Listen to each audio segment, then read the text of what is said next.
Olá, gente. Mais uma vez estamos aqui para falar da Palavra de Deus, estudar um pouco da mensagem que Deus tem para nós, lá em 1 Coríntios, capítulo 3.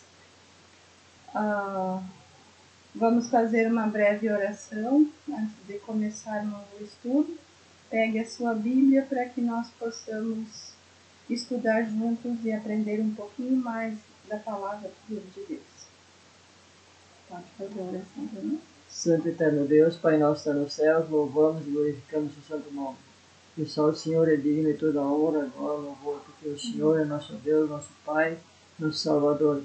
Venha nos dar o seu Santo Espírito nesse momento para nós entender a sua palavra, porque o Senhor é nosso Deus, nosso Pai, nosso Salvador. Guia nossos passos, guia nossos pensamentos agora no alto céus, onde o trono da graça pode vir sobre nós, o seu Santo Espírito. Nós pedimos a sua graça, a misericórdia, como o Senhor derramou no passado sobre os seus profetas, os seus servos, o seu Santo Espírito no tempo de Pentecostes. Pedimos a sua bênção, a misericórdia e agora a chuva temporânea, a chuva celosa. Em nome de Jesus nós pedimos. Amém. Então vamos começar. 1 Coríntios 3, primeiro versículo. Eu, irmãos, não vos pude falar como a espirituais, mas como a carnais, como a criancinhas em Cristo. Leite vos dei por alimento e não comida sólida, porque não a podia suportar, nem ainda agora podeis. Porque muitos falham na edificação do caráter. Paulo não podia falar aos conversos judeus de maneira tão clara como desejaria sobre o ministério da piedade, devido à sua fraqueza espiritual, sua falta de percepção. Ele não podia proferir a verdade que lhes teria sido um cheiro de vida para a vida, caso a tivessem ouvido da maneira correta, com compreensão inteligente.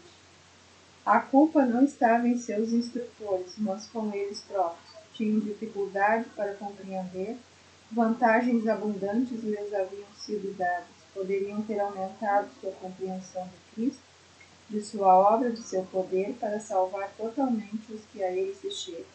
Não haviam prosseguido adiante e para o alto, aproveitando sua oportunidade de atender cada vez mais do Salvador.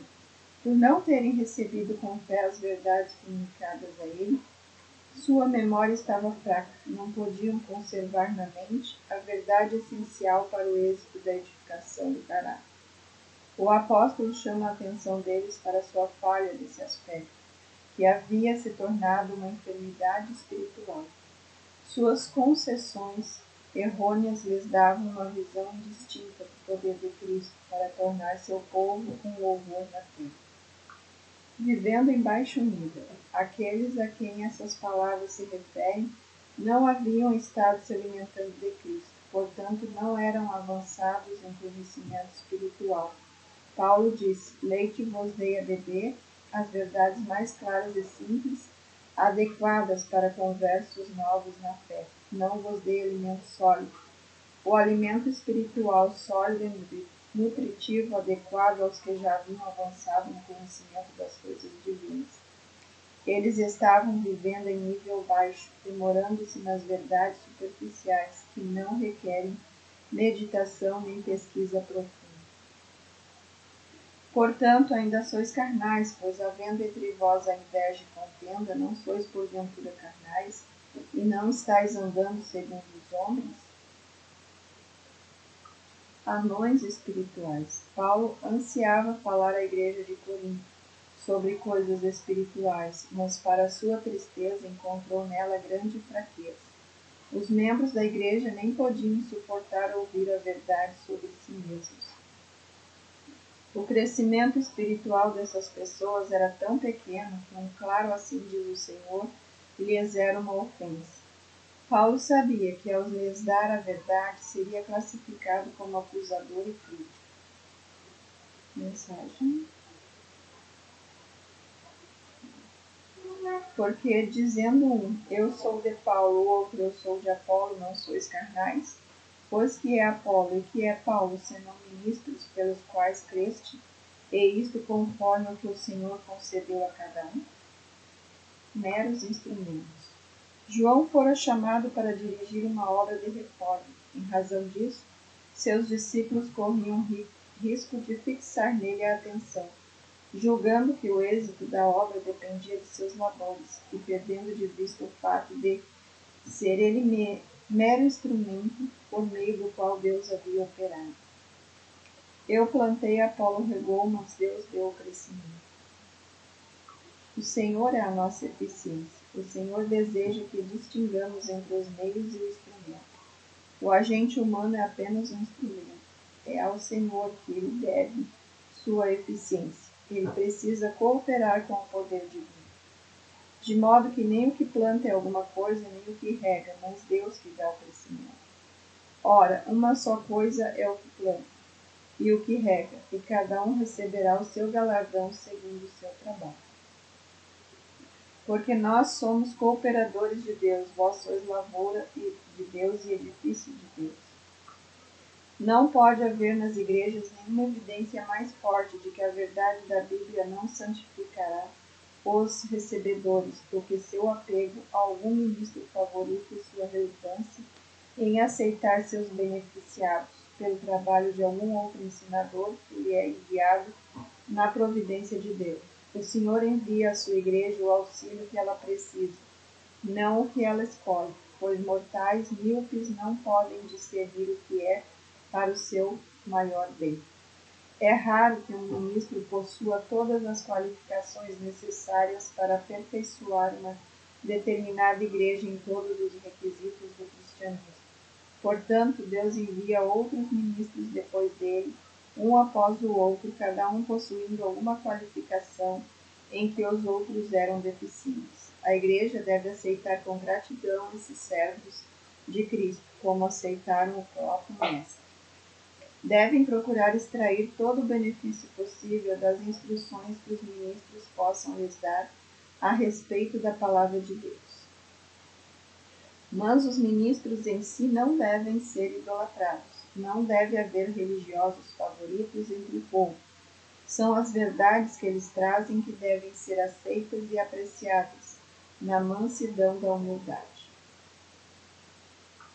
Porque de Deus somos cooperadores. Ele nos proporciona todas as facilidades, todas as armas espirituais necessárias para que derrubemos as fortalezas de Satanás. Apresentem a verdade como ela é em Jesus, e seu tom de voz expresse o amor de Deus. Conduzam, nunca forcem. Aproximem-se dos mais obstinados no espírito de bondade e afeição. Mergulhem suas palavras no óleo da graça e que elas fluam de seus lábios com amor. O Senhor dará cultura divina àqueles que são cooperadores dele. Ser cooperador de Deus significa esforçar-se e lutar para crescer à semelhança de Cristo. Satanás é quem torna necessário que nos esforcemos. Aqueles que querem manter os olhos fixos na vida do Senhor Jesus terão entrada amplamente suprida em seu templo espiritual. Lavoura de Deus sois vós, como alguém sente prazer no cultivo de um jardim. Assim o Senhor sente prazer em seus filhos e filhas fiéis. Um jardim exige trabalho constante. As ervas daninhas precisam ser removidas. Novas plantas precisam ser cultivadas. Galhos que estão crescendo rápido demais precisam ser podados. Assim o Senhor trabalha por seu jardim, por suas plantas. Não pode ter prazer em qualquer crescimento que não revele as graças do caráter de Cristo. O sangue de Cristo tornou homens e mulheres uma preciosa propriedade de Deus. Então, quão cuidadoso cada um deve ser para não manifestar demasiada liberdade em arrancar as plantas que o Senhor colocou em seu jardim. Algumas plantas são tão fracas que quase não têm vida em si mesmas, e o Senhor tem um cuidado especial por elas. Edifício de Deus sois vós, vocês são representantes do grande obreiro. Deus não permita que negligenciemos aprender o ofício da educação do caráter. O procedimento a ser seguido nesta obra não está de acordo com as ideias do mundo. O estilo não é semelhante ao estilo do mundo. Aqueles que entram na obra de Deus sem ocultar o eu em Cristo, logo se desligarão da edificação do Mestre. Em sua obra de edificação do caráter, certifiquem-se de que Jesus seja seu dirigente. Faz grande diferença se vocês forem cooperadores que trabalham com Deus ou contra Ele. Se sua mais elevada ambição for engrandecer a Deus ou engrandecer a si mesmos e a seus próprios planos, Cristo declara: sem mim nada podeis fazer. Nada que seja aprovado por Deus. Estudem seus motivos cuidadosamente e certifiquem-se de que vocês não estão trabalhando em sua própria sabedoria, separados de Cristo. Todos devem fazer a construção com atos puros, nobres e retos. O resultado dessa obra será uma estrutura simétrica, um lindo templo honrado por Deus e pelos homens. Segundo a graça de Deus que me foi dada, lancei eu como sábio construtor o fundamento, e outro edifica sobre ele, mas veja cada um como edifica sobre ele. Porque ninguém pode lançar outro fundamento além do que já está posto, o qual é Jesus Cristo. Deus não aceitará o mais esplêndido serviço ou o mais brilhante talento, a menos que esteja fundamentado sobre a pedra viva de esquina e a ela ligado, pois somente isso dá verdadeiro valor à habilidade possuída e a torna um serviço vivo para Deus. Podemos olhar para trás ao longo dos séculos e ver as pedras vivas brilhando como correntes de luz, em meio ao lixo das trevas morais, dos erros e da superstição. Essas joias preciosas brilham com fulgor cada vez maior, não só para o tempo, mas para a eternidade.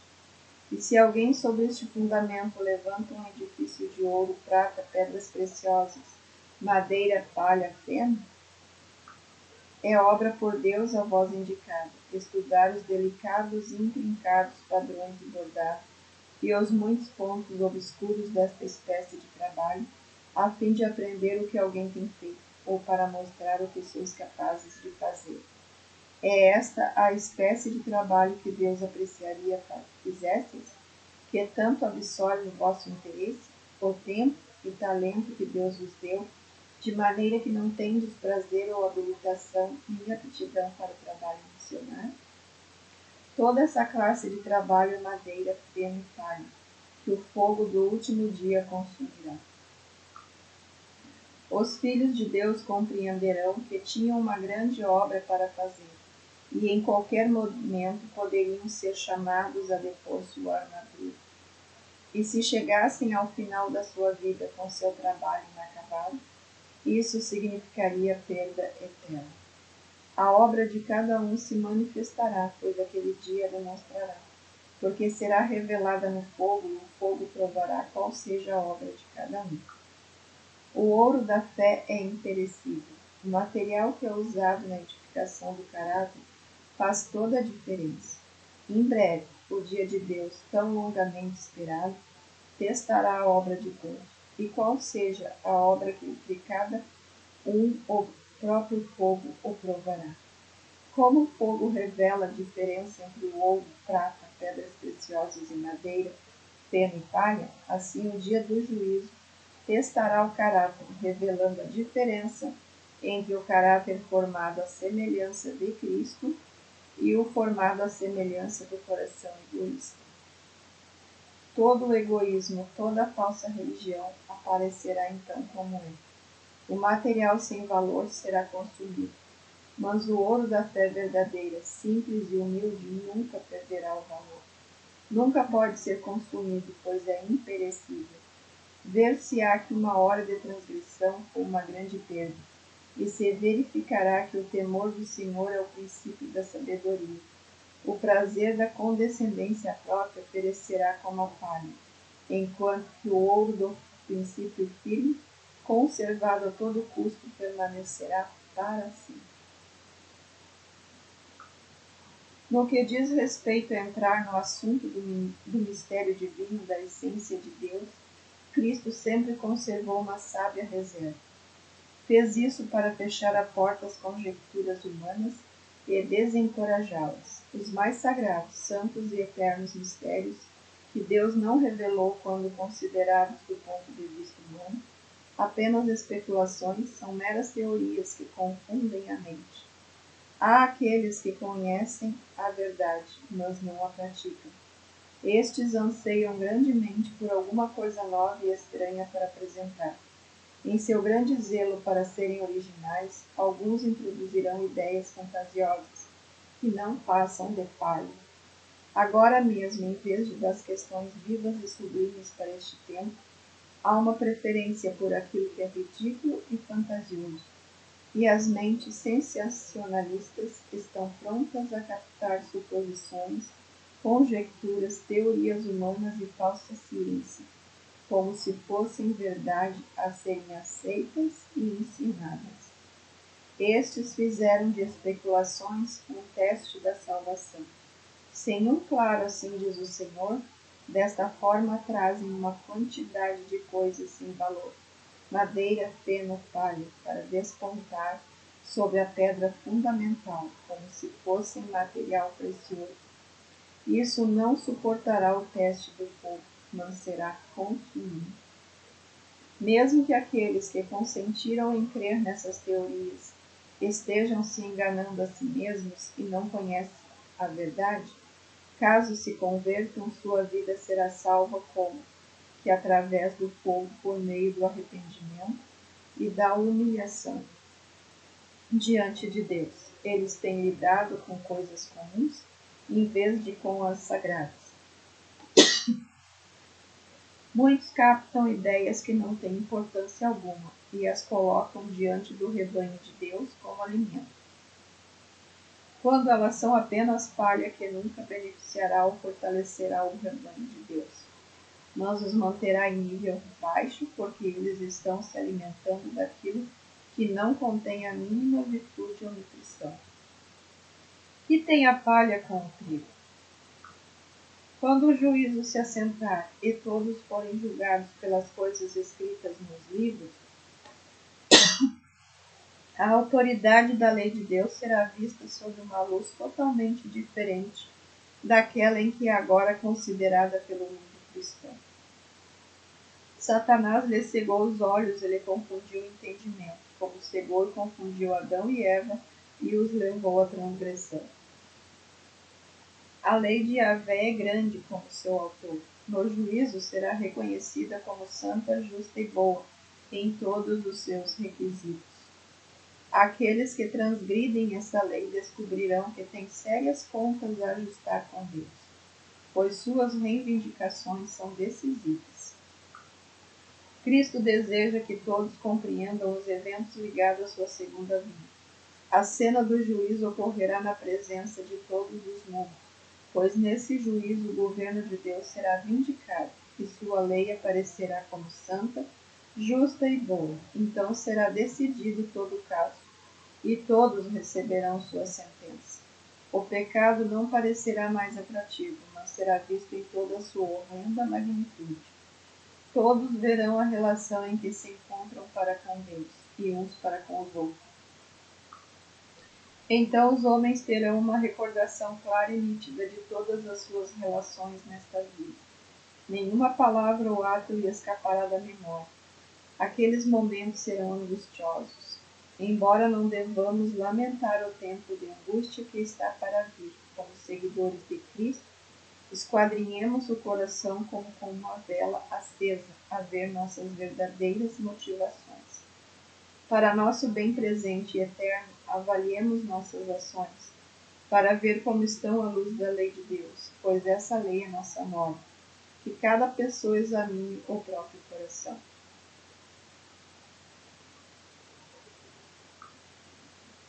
Conquanto todas as nações devam passar em juízo perante ele, todavia ele examinará o caso de cada indivíduo criteriosamente, como se não existisse outro ser na terra. Todo o céu está interessado em nossa salvação. Os anjos de Deus estão andando para cima e para baixo nas ruas das cidades e estão anotando as ações das pessoas Eles registram nos livros memoriais de Deus as palavras de fé, os atos de amor e a humildade do Espírito. Naquele dia em que as obras de cada um hão de ser provadas, a fim de ver de que natureza são, a obra do humilde seguidor de Cristo resistirá à prova, recebendo o louvor dos céus. Todos nós, como seres abençoados por Deus com habilidade de raciocínio, inteligência e discernimento, devemos reconhecer nossa responsabilidade perante Deus. A vida que Ele nos deu é uma sagrada responsabilidade e não devemos brincar com nenhum de seus momentos, pois havemos de visualizá-los outra vez no registro do juízo. Nossa vida se acha tão exatamente traçada nos livros do céu como um retrato na chapa do fotolito. Não somente somos considerados responsáveis pelo que fizemos, mas pelo que deixamos de fazer.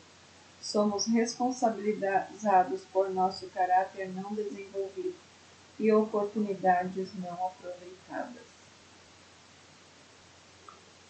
Nos livros do céu estão acuradamente registrados os risos e as observações triviais dos pecadores que não dão ouvidos ao chamado de misericórdia, feito quando Cristo lhes é apresentado por seus servos que ministram.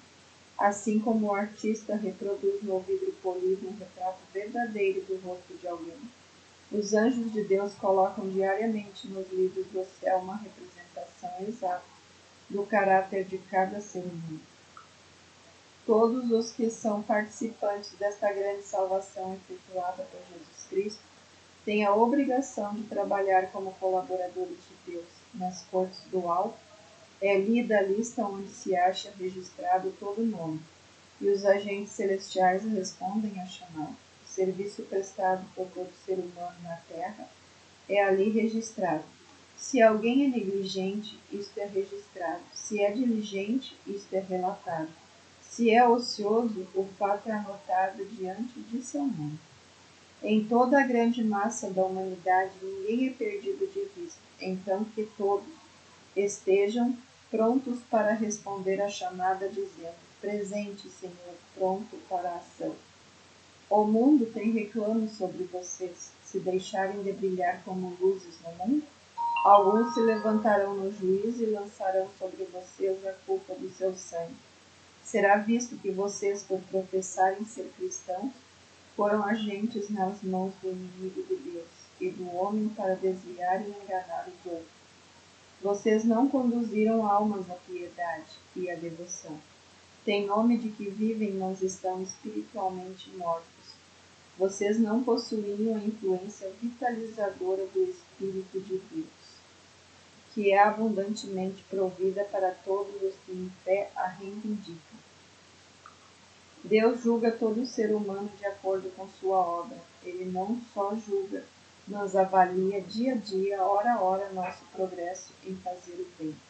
Se permanecer a obra que alguém sobre ele edificou, esse receberá o galardão. Se a obra de alguém se queimar, sofrerá ele prejuízo, mas o tal será salvo, todavia como que pelo fogo. Devemos pesar cuidadosamente as questões relativas à obra que empreendemos. Será essa obra uma bênção às pessoas? Deus não nos deu trabalho só para conservar-nos ocupados, mas para a glória do seu nome.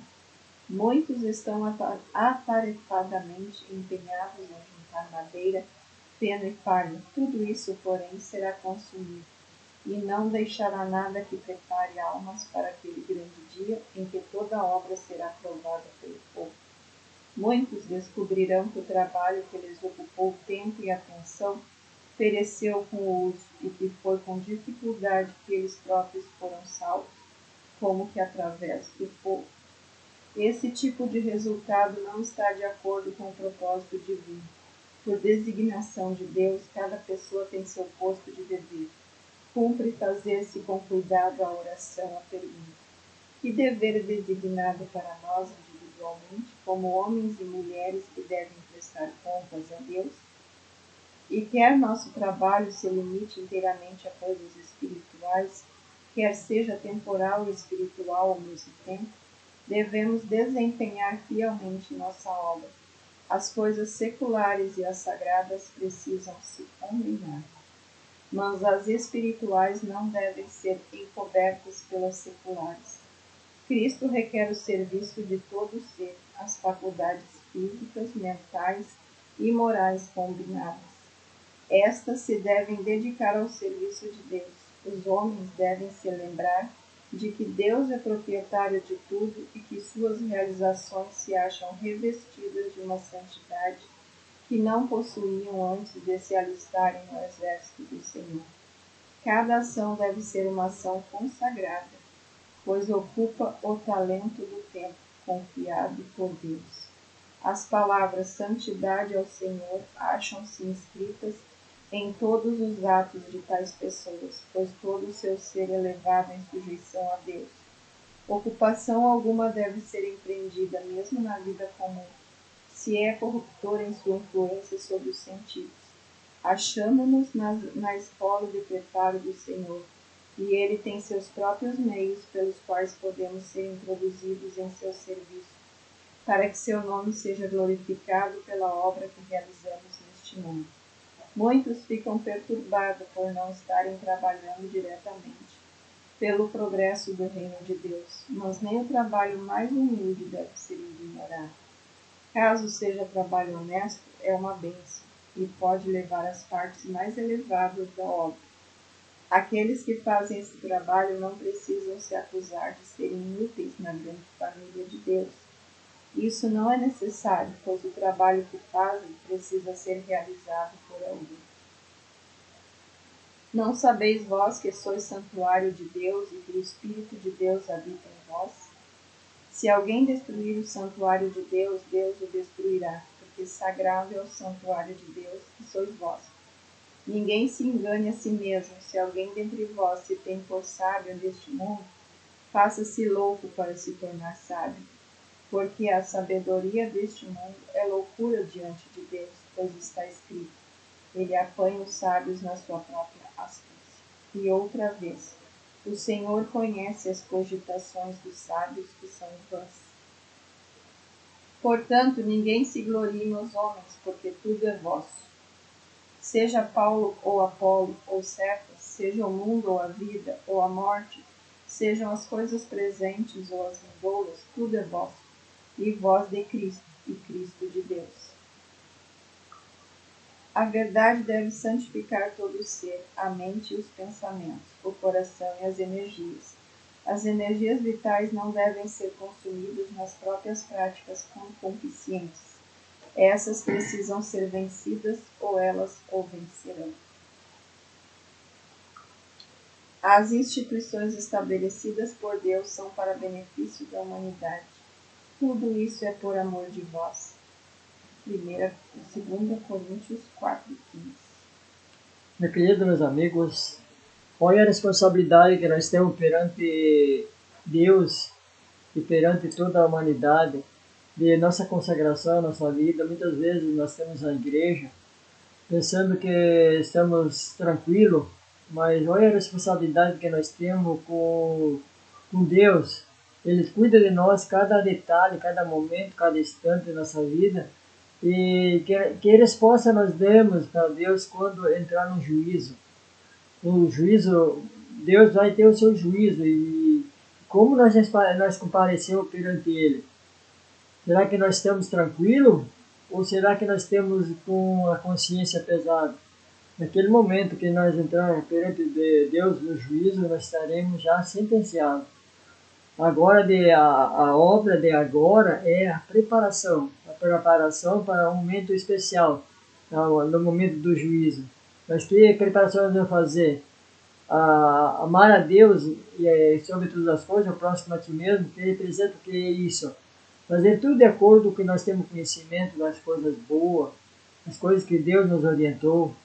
Nós devemos botar tudo em prática.